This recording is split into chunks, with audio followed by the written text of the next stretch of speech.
présenter à l'occasion de cette séance d'hier à nos frères et sœurs qui ont bien voulu répondre assez nombreux à notre invitation,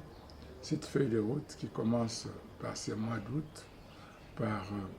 des activités de réflexion qui vont se poursuivre, des activités de sensibilisation, de contact avec les autres leaders que nous n'avons pas encore pu échanger avec, des activités de descente sur terrain, d'identification des acteurs, que ce soit de la société civile, de la société politique, culturelle, religieuse, qui sont ressortissants de nos trois espaces, j'ai cité Kinshasa, Congo central et les Grands Bandundu, pour commencer à faire passer ces messages d'unité, de cohésion, de solidarité et d'engagement commun pour que nous puissions parler d'une seule voix. Et comme vous l'avez remarqué, il y avait dans la salle des représentants des différents territoires de cet espace, des territoires du Congo central, des territoires de Grand Bandundu et des communes de Kinshasa. La notabilité de la ville de Kinshasa était bien présente, aussi bien de natifs et de ceux qui ont toujours porté Kinshasa dans leur cœur comme leur ville, comme des autochtones de cette ville que sont les Baumbo et les Bateke. Donc, nous voulons faire de cet espace le creuset de la renaissance de l'esprit Congo pris dans les sens les plus larges, qui part de Mwanda en passant par Kinshasa jusqu'à Kenge, Popokabaka, le Kikwit, Inongo, en passant par Tchela, Boma, Songololo, Mbanzangungu, Kisantu, Idinga, Kasangulu. Donc, qu'ensemble, nous puissions peser dans les décisions qui se prennent pour le développement de notre espace, développement pris dans son sens le plus intégral, et surtout être nous-mêmes et les jeunes qui nous suivent des dignes successeurs de cette génération des années 60 qui, avec le grand symbole qu'est Joseph Kasavubu, avec tous ceux qui ont œuvré avec lui,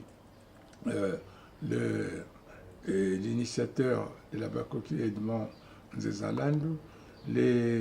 au niveau religieux une forte personnalité comme Monseigneur Kimbondo, sans oublier ceux qui ont précédé le prophète Simon Kimbangu et Kimpavita. Et il en est de même du côté de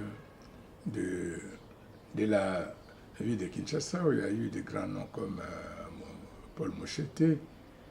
et dans les Bandundu, où il y a eu les Mafuta Kizola, les Gizenga, les Kamitatu, et d'autres. Nous voulons être des dignes successeurs de cette génération qui, très jeune, s'était engagée à conduire la lutte pour l'indépendance totale et immédiate, et qui a réussi à imposer cette requête en forçant le colonisateur à partir de la manifestation du 4 janvier 1959 à prendre en considération la demande du peuple congolais. Voilà donc la quintessence de cette manifestation qui se veut donc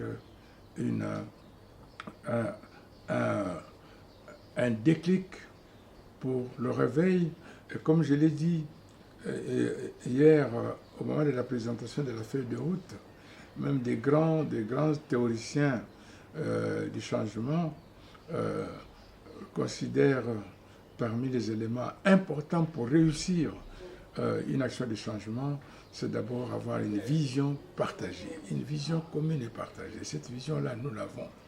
Nous voulons construire la cohésion de l'espace de la communauté des Grands Léopoldville et développer un leadership cohésif et transformationnel pour le bien-être de nos nos peuples, de nos populations qui habitent dans cet espace. C'est de créer un sentiment, deuxièmement, créer un sentiment d'urgence. Donc, faire ressortir cette insatisfaction, parce qu'il y a une certaine routine